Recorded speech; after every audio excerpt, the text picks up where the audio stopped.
This is WIIC TV Channel 11 Pittsburgh, and it is time now for the 6:30 news roundup for this Wednesday, August 10th, 1960. Here now, Peter Wiggins. Good evening, everybody. I'm Peter Wiggins. There's what's happening. Salaries of city employees were ordered frozen today, not to be fought until the Pennsylvania Economy League completes its job classification and salary study. In a memorandum delivered to 10 department heads at a cabinet meeting this afternoon, Mayor Joseph M. Barr made that clear as he ordered work started on the 1961 budget. The memo, which also go out to 8 other divisions of the city government, made these points while indicating budgetary prudence are in order. No request for salary adjustments for any employees will be considered until the PEL study is completed, presumably in time for the new budget. It is virtually certain that 1961 expenses will be higher than those for this year. The city is 100% beyond job classification and salary standardization to result from the PEL study. As council indicated that last year in the Dublin and no-fat 1960 budget texts are virtually certain to increase in 1961. Indications are that the mayor's office will press for a raise in the wage tax rather than the property tax. 10 years ago, so what? It's The Board of Education also hopes to levy a wage tax, but also a special act that the legislature is needed at the 1960 session. An effort for the IRS with the board would levy the wage tax was unsuccessful. If the city wage levy goes to a full 1% and then the schools pays a 1/2 to 1% levy, city residents would pay 1.5%, the same as Philadelphia. Mayor Barr ordered a no-nonsense push to 1961 budget because your goal, he said, the department heads should be to proceed 1961 request lower than 1960 appropriations. A woman driver was injured seriously today when an auto ran well down one of the steep hills in the city, crashed and burst into flames. Mrs. Helen Whirling, 52 of 201 Wayman Road, knocked unconscious by the crash, was pulled from the auto by a youth almost hit with the car moments before. The near tragedy occurred on Welch Road, south side, which parallels the tracks of the Pittsburgh incline. Here today's incident. The hero was 20-year-old Ward Burrell, who lives at 10 Wall Street near the foot of the hill. Mrs. Whirling was making one of their periodic trips to the visit with her mother, Mrs. Teresa Colas, 78 of 35 Welsh Road. She pulled in front of the house about 10:45 a.m., handed her mother a package, and she was going to park the car in a lot at the bottom of the road. Suddenly her car brakes let go and began its wild descent. At the time, Mr. Burwell was working on his own car. He parked across the home. He looked up just in time to jump out of the pop of the runway auto. The road curved at that point, and Mrs. Williams crossed mentioned a 4-foot-high steel upright place on it. But I think eventually it will catch up to him. I still think. And this is Ward Burrell. Hero crash points to wreck auto. Down the stretch, Nick Cafardo, great insight. Thank you very much, sir. Thanks, Adam. In Moscow, the U.S. air attack to Russia has been asked to leave the country, the official Russian tass news agency said today. It alleged that E.M. Curtin recently was apprehended while photographing military objectives during the trip to Kurgan. TASS said Mr. Curtin was apprehended when his assistant, I.T. McDonald. Kurgan in the Transrail mountain area in the 19, with 1,075 miles east of Moscow at the junction of the two branches at the Trans-Siberian Railway. Victory. In Los Angeles, Gabriel Green, a 35-year-old self-styled choice of the space people, declared his candidacy for the presidency yesterday. Mr. Green, president of Amalgamated Fire and Saucer Club of America, told the press conference that his campaign would be based on his system of prior choice economics, which he explained thus. Everything is or should be the sum total of all that has gone before. In Fortaleza, Brazil, a passenger train jumped the tracks about 100 miles south of here last night, killing at least a dozen and perhaps as many as 100 persons. About 200 persons were injured in the wreck. When someone puts you first. Some 300 tradesmen went on strike against the Monongahela Connecting Railroad today, idling 12,000 steel workers at the twin plants of the Jones and Laughlin Steel Corporation in Pittsburgh works. Negotiations for the Interplant Railroad and the Brotherhood of Railroad Tradesmen worked for 21 straight hours yesterday and throughout the night in an effort to sidetrack the walkout. But shortly before the 7 a.m. deadline that they announced failure to reach agreement at their Webster Hall headquarters. We intend to again meet their attempt to reach a solution late today, they said in a joint statement before they adjourned the meeting to get some split. Jane and L banked that it is 3 operating blast furnaces at Azua during the night, and by the dawn, the open-off steel-making units on the south side were also being cooled. The State Bureau of Employment requested J&L employees laid off because of the railroad strike not to report to their local employment and unemployment office immediately. The Bureau said a schedule for filing claims of jobless benefits and is being arranged and will be announced as soon as possible. It said back credit will be given if necessary. The announcement does not apply to claimants from a JNL who are in layoff status and reported for unemployment compensation before the railroad strike.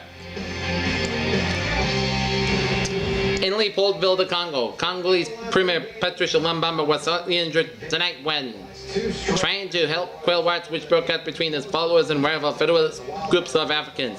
The riot started when Lumbamba's United Congo followers tried to enter the headquarters of the Federalist Abako Party leaders in the Bendel district of the capital. The Abako members resisted the forced entrance of the Lumbamba group and fighting broke out. Abako Vice President Vital Mwanda was injured along with the two Abako guards at the doorway. Prior to the fight, which rapidly attracted hundreds of onlookers, Lumbamba jumped from their car and drove from his residence to the Bendale sector. Arriving at the Abako Parkway headquarters of the Abako Party, Lumbamba tried to calm the mob, which then had risen to civil assassin and was battling with police. Lumbamba jumped out of his car, but when smacked into Abako supporters, he was slapped around and was punched in the face. But he dived back to his car and drove away, presumably back to his residence. The write-in was the second report of violence during the day. Earlier, United Nations sources said 5 Tunisian soldiers of UN contingent were killed in skirmishes with tribesmen in a Loa-Borg area of the Kassal province 3 days ago. Headquarters of the Tunisian military force were refused to comment on the report. If confirmed, these would be the first UN casualties in the Congo. A couple days off since his last minor league stint, and Bismarck, North Dakota. Daddy will have a new car. These were the first words spoken by 4-year-old Kim Marie Harris yesterday when she was pulled from the twisted wreckage of her parents' pickup truck. Kim didn't know her father, letter to mother. he was the guy that used his. Patricia both Thursday had been killed in the accident.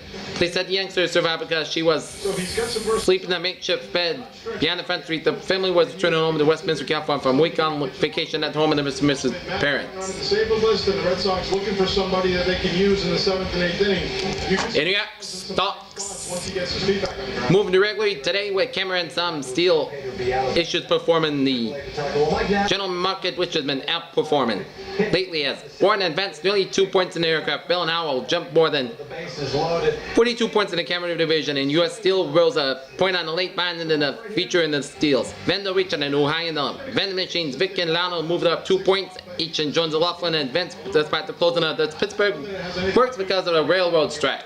I think it's more to do with some of the work they were doing in Houston. Washington President Eisenhower said emphatically today that Congress cannot take the view that politicking is more important than the national interest.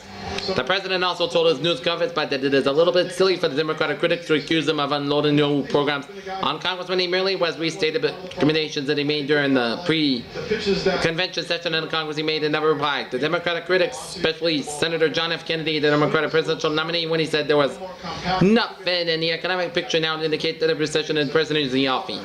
Mr. Eisenhower fielded a number of questions about the current pre-campaign session of Congress when he met with 25 newsmen for his first news conference in 5 weeks.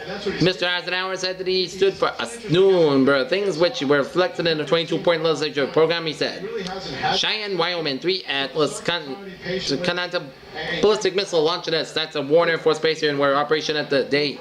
Joining those at Vandenberg Air Force Base, California, status of a case of strategic war. In Washington, David J. McDonald, the United States Workers President, sounded recession alarm in the Capitol today and also disclosed that Senator John F. Kennedy, Massachusetts Democrat, would address the USW convention next month. Mr. McDonald challenged President Eisenhower's description of the national economy as encouraging. Instead, declared that the Pittsburgh labor chief, heavy unemployment and part-time employment in steel points up the possibility of a real national recession. He said that the lab in steel is backing up into the related industries. I certainly hope there won't be a recession yet, but I'm fearful. At the news conference earlier today, President Eisenhower said his advisors have informed that there was no indication of business recession or any depression-like situation in the national economy. The president said that everyone is watching steel. There are other indications that the economy is sound. He blamed the present low operating rate in the steel to high capacity to the produce capacity which he said that the country cannot now absorb in the rather historic production of the steel before and after last year that the 116-day strike. But he said that the gross national product is the second quarter of the year. And that's me for the WIIC TV 630 News Roundup for this August 10th, 1960 on a Wednesday. I am Peter Wilson. Coming next on Channel 11 will be the weather. Right side instead of left side. Certain guys don't want And now, to swing, especially when they have a guy that throws a lot of off-speed stuff. Ooh, is an upset.